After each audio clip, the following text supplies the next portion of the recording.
If you ever wanted cycling coaching but you couldn't afford it, the Join Cycling app is perfect for you. It automatically adjusts your training plan based on your performance, availability, and level. Try it down below using the link in the description. Could Remco Evenepoel and Bora put Jonas Vingegaard under pressure? This is stage 6 of Volta Catalunya.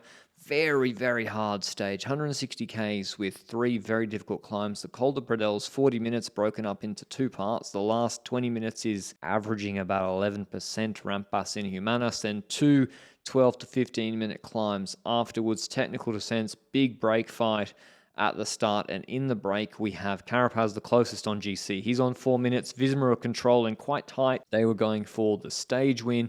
And the Col de Pradel starts. The first part's not that hard, and here's the interesting people in the breakaway. Carapaz, as I said, Decathlon didn't want him getting a 3-minute gap. They were ready to pull. We have Quintana for Movistar, Catania as a satellite for Bora, Lemon for Visma in the same capacity, and then Ciccone and Soler likely stage winners from the break. And so the gap doesn't really change on the first half of that climb. On the 5-6% section, it's maybe not going fast enough in the break, so Soler tries to attack, get away from some of the other riders, also give himself a bit of sliding room from the smaller climbers, Ciccone and Carapaz, for the big climb coming up, in which they're doing the descent into now. Nordhagen starts. It's one for the small boys.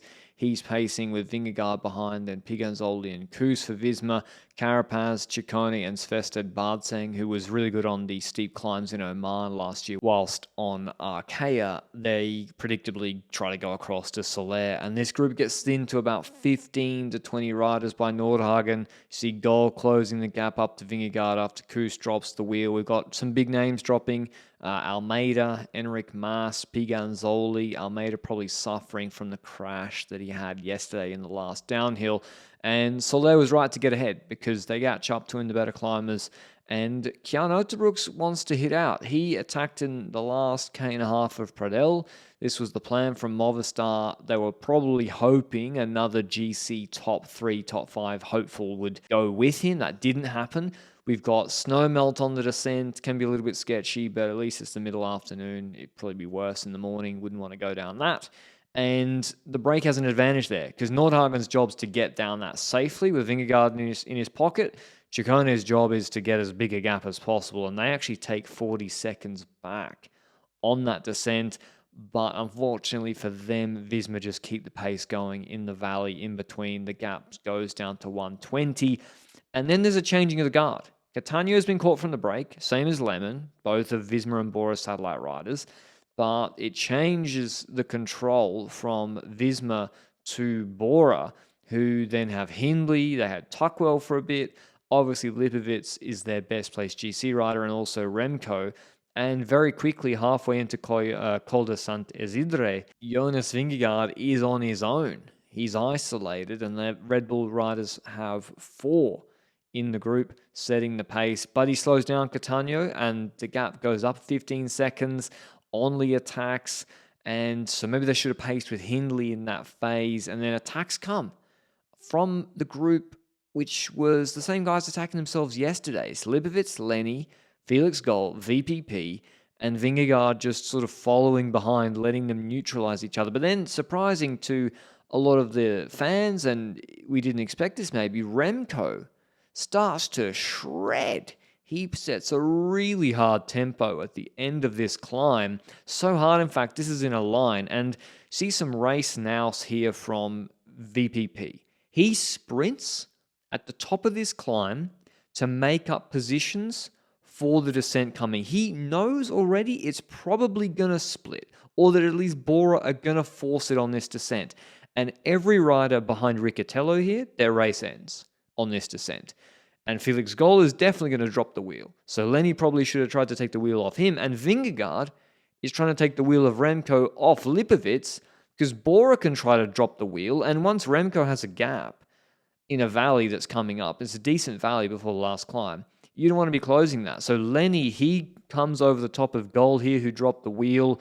Riccatello's dropped the wheel further back. So only Uterbroeks, Skjelmoser, they get put on a gap that they're never able to shut. VPP shuts the gap just in time here. Felix Gol and Skjelmoser, I mean, they're not far behind. They're like 2 seconds behind. I think here it's 4 seconds at the end of the descent, but Felix Gall versus Remco on a rolling valley, I mean, he's just not going to be able to shut that, especially when Remco's got a full head of steam. So VPP, very wise to move up before the descent started. If he'd stayed where he was, he wouldn't be here. And if he wasn't there, you know, you've seen his build and Lenny's build. They ain't closing Remco in this valley. And in fact, Bahrain have another rider there, Eulalio. So he starts shredding. So Bora and Bahrain want to move Lipovitz onto the podium, and Bahrain want to secure Lenny's podium bid by ending Felix Gall and Schelmoes behind them, and they do that. It's a minute plus when they start the last climb. But here's the GC for the guys in this group. Very tight from second through fourth, virtually. 6 seconds separating them. So Lenny has to defend second by 4 seconds ahead of Lipovitz. That should be okay. He's probably not going to get dropped, and he's way quicker in a sprint.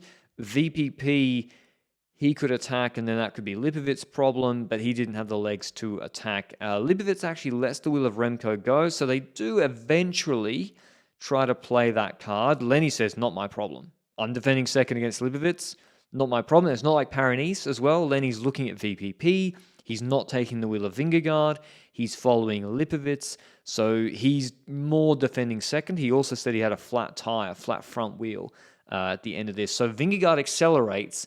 Lipovitz initially tries to follow. Lenny was going to Vingegaard's wheel, but then Lipovitz does accelerate and Lenny takes his wheel. And then through the next corner, Vingegaard accelerates a little bit just before, sees that he has Lipovitz on a gap, gets out of the saddle and puts a gap properly into Lipovitz, who actually keeps riding full behind. So Lipovitz just rides to put himself onto the podium for sure, although Gold was on I think a 2-minute gap to Vingegaard by the end. Lenny's not going to try to get across to Vingegaard, especially with a flat tyre. He's going to try to sprint Lipovitz to ensure he takes some bonies and he secures second. And so we did have just, a Vingegaard somewhat layup victory. His second one in back-to-back mountain stages. Ahead of Lenny Martinez, Lipovitz third, then VPP. Remco very, very strong today. Only 27 seconds behind. Then Carapaz, Gall, Schelmoes, Eulalio, Riccatello. Here's what Vingegaard had to say. Were you surprised by some of the company that got to go with you up until close to the end, or you thought you had legs for that attack at any point you needed?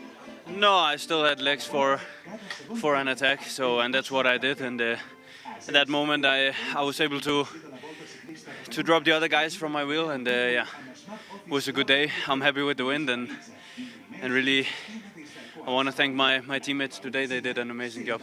In terms of GC, that should be it for the leader, Vingegaard. In terms of second or third, maybe Lipovitz and Remco will try to work over Martinez tomorrow. Remco will probably go for the stage win. Otherwise, it normally doesn't change in the Barcelona circuit, especially when Lenny is so fast. I can't see Lipovitz beating him in a sprint. Hope you enjoyed the video. See you in the recap tomorrow. Ciao, ciao.